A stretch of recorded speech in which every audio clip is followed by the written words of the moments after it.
There is a strange fatigue that follows us into the mornings, a heaviness that no amount of coffee or sunlight seems to burn away. Many dismiss it as the consequence of late nights, endless scrolling, or the stress of modern life. But beneath these explanations lies a subtler truth.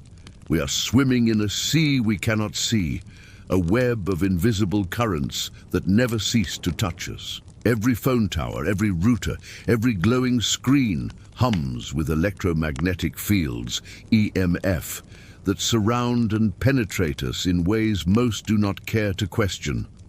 The mystery of why you wake up tired, why your focus slips away, why you feel a quiet unrest even in stillness, is not only about your mind or habits. It is about this hidden environment, this second skin of frequency wrapped around the world. We have normalized it, accepted it as progress, yet progress often hides its price behind a veil of convenience. The ancients once spoke of subtle energies, of prana, chi, and the etheric body. They understood that life is not just a physical form, but a luminous field. What happens then when artificial currents cut through those natural harmonies? What happens when the song of the earth is drowned beneath a constant electric hum? To admit this possibility is to glimpse an uncomfortable reality, that the very air you breathe has been reshaped into something unnatural, that your exhaustion may not be merely psychological, but the symptom of living in a storm of unseen forces. The truth is disquieting, but also liberating, for once you name the source, you begin to reclaim the power to change your relationship with it. This is not only about health, but about consciousness itself, about awakening to the subtle architecture that governs life. To understand why EMF plays such a profound role in your sense of vitality, you must first acknowledge that reality itself is woven from vibrations. Every particle, every atom, every thought is a frequency, pulsing, oscillating, resonating in the vast web of existence. The ancients intuited this when they spoke of creation as sound, of the word birthing the cosmos, of sacred syllables that could align a human being with the divine. In today's language, science recognizes this too, describing energy fields, resonance, and the electromagnetic spectrum. Yet what is rarely admitted is that not all frequencies are created equal, and not all currents nourish the spirit. Some nourish, while others deplete. Electromagnetic fields, the unseen hum of modernity, are not inherently evil. In fact, they are the very essence of life itself. Your heart beats with its own electrical rhythm. Your brain sends thoughts across synapses through subtle pulses of electricity. You are, at your most essential level, a living field of energy. But herein lies the paradox. When artificial fields pulsing at unnatural rhythms constantly surround you, they begin to interfere with that inner symphony. It is as though your soul's orchestra is being drowned out by static.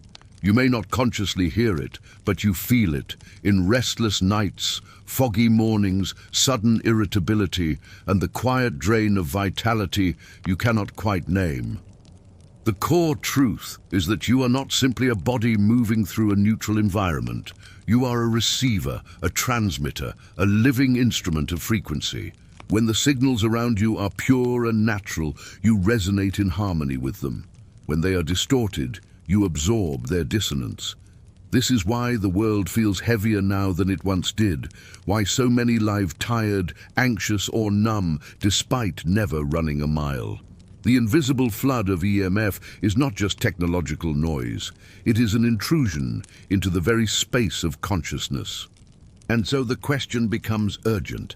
If we are beings of light and frequency, how do we protect, realign, and reclaim the sovereignty of our inner field?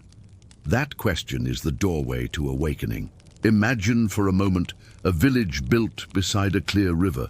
For centuries, its people drank from the flowing waters, bathed in its currents, and used its rhythm as a guide for their planting and harvest. The river was not only their source of nourishment, but their teacher, its sound carrying the wisdom of balance and flow. Then, one day, outsiders arrived and poured invisible dye into the stream. The water still looked clear, still rippled with familiar sound, but slowly, quietly it began to change. The villagers grew tired, their sleep became uneasy, their hearts restless, yet none could point to the river as the cause. It seemed unchanged, and so they blamed themselves, their work, their choices, never realizing the invisible alteration that touched them all. This is the story of EMF, the dye in the river of modern life. You do not see the currents, yet they travel through the same stream in which your body and mind once rested in natural balance. Just as the villagers could not see the change, you too move through a world that feels familiar, yet its hidden rhythm has shifted. On another level, consider the allegory of the harp. The human being is much like this ancient instrument, each string tuned to a natural resonance. When played in harmony, it produces music that uplifts and restores. But if another hand plucks discordant notes beside it, the harp vibrates out of tune, resonating with chaos. EMF acts as that discordant hand, plucking at invisible strings, bending the song of your nervous system into an unfamiliar key. You do not hear the distortion with your ears, but your spirit feels the song slipping out of balance. In mythic terms, this is not new. Ancient traditions often warned of unseen forces that fed upon human vitality. Vampires in folklore, demons in scripture, shadowy beings that thrived on stolen life force. Perhaps these were not merely stories, but early attempts to describe what we now call frequency intrusion, forces that deplete without visible form. The EMF storm around us becomes a modern incarnation of these archetypal warnings, an invisible parasite woven into the very air. It is one thing to recognize the symbolism, to see EMF as the dye in the river or the discordant hand upon the harp. But what do these insights mean for daily life, for the way you move through mornings, work, relationships, and sleep? Awareness without integration becomes a half-truth, an insight that shines briefly but fades without impact. To truly awaken, one must allow the recognition of EMF's influence to shape not only thought but action. The first shift comes in perception itself. When you enter a room, you may notice its colors, its textures, its smell, but rarely do you sense its field. Yet every space hums with an invisible climate of frequencies. To become aware of this is to train the inner senses, to feel the weight of the unseen. That moment when you walk into a room and feel inexplicably tired, restless, or foggy may not be a flaw in your mood, but a reflection of the invisible architecture around you.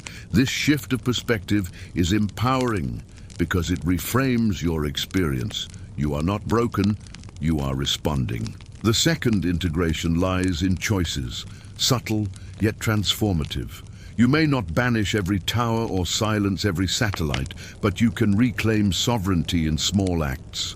Placing the phone away from the body, turning off the router at night, spending time in forests or near rivers where the Earth's natural resonance still speaks. These are not acts of paranoia, but of harmony. They are quiet rebellions against the storm of artificial waves, reminders that your body belongs to the rhythms of nature, not the endless hum of machines. And finally, integration is not only about shielding, but also strengthening. Breathwork, meditation, grounding practices, prayer. These are ancient methods of tuning the harp back into resonance. They align your field with the Earth's song, building resilience so that even when currents flow around you, they do not steal the essence within you. Each practice becomes a declaration. I am more than a passive receiver. I am a conscious being capable of shaping the field around me. The fatigue you feel every day is not a failure of will, nor a weakness of character. It is the subtle tug of invisible electromagnetic currents woven into the modern world. They hum around you, through you, and sometimes even through the spaces you cannot see, drawing from the very energy that is your birthright. This is not meant to scare you, but to awaken you. For awareness is the first step toward reclaiming what is yours. You are not merely a body moving through space. You are a living field of energy, a resonance of light and frequency capable of harmonizing with the natural rhythms of the earth. Even amidst the hum of towers, routers, and devices, your inner field can be retuned. Each conscious act strengthens your presence, restores balance, and protects the essence of your vitality. Remember that the unseen cannot dominate unless you give it consent. When you reclaim your attention, your breath, your connection to the natural currents of life, the drain begins to fade. You are more than tiredness, more than distraction, more than the invisible forces pressing upon you. You are consciousness, you are resonance, you are light.